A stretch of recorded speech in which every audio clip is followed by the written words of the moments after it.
ভাবুন তো, আপনি এক বিশাল জাহাজে চড়ে সমুদ্রের মাঝখান দিয়ে যাচ্ছেন। হঠাৎ দেখলেন আপনার জাহাজের এক পাশের পানি ঘন নীল আর অন্য পাশের পানি হালকা সবুজ।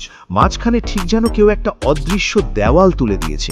শুধু পানিই নয়, এই দেওয়ালের এক পাশের মাছ অন্য পাশে যায় না, এক পাশের ঢেউ অন্য পাশে মেশে না।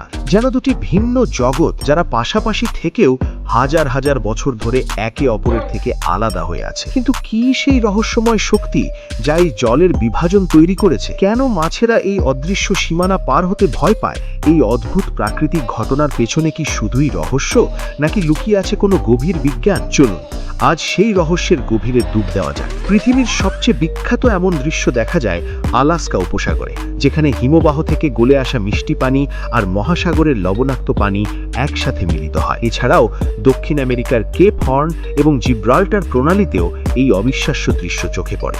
সারা বিশ্বের মানুষ অবাক হয়ে ভাবে, যেখানে দুই সাগরের পানি মেশে না, তার পেছনের কারণটা আসলে কি? এর উত্তর লুকিয়ে আছে বিজ্ঞানের তিনটি সহজ কিন্তু শক্তিশালী সূত্রের মধ্যে। প্রথম কারণটি হলো ঘনত্ব বা ডেনসিটি। ঠিক যেমন তেল আর জল কখনো মেশে না, কারণ তাদের ঘনত্ব আলাদা, এখানেও তাই হয়। হিমবাহ থেকে আসা মিষ্টি পানি অনেক হালকা, আর সাগরের লবণাক্ত পানি অনেক বেশি ভারী বা ঘন।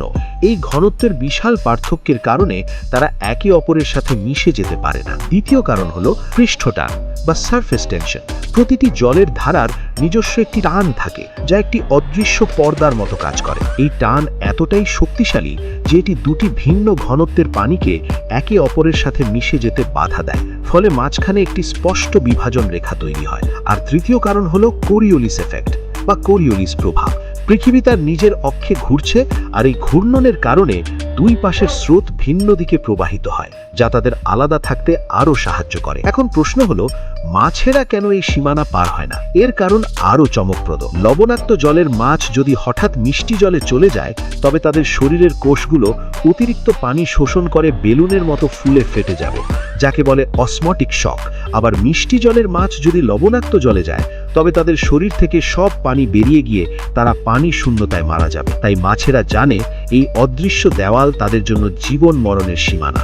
শুধু মাছ নয়, বড় বড় জাহাজও এই সীমানা পার হওয়ার সময় অদ্ভুত আচরণ করে। জাহাজের ইকো সাউন্ডার বা সোনার সিস্টেম ভুল সংকেত দিতে শুরু করে, কারণ দুটি ভিন্ন ঘনত্বের পানি শব্দ তরঙ্গকে ভিন্নভাবে প্রতিফলিত করে। প্রকৃতির এই অবিশ্বাস্য খেলা আমাদের চোখে আঙুল দিয়ে দেখিয়ে দেয় যে এই মহাবিশ্বের সবকিছুই এক নিখুঁত নিয়মের অধীনে চলছে।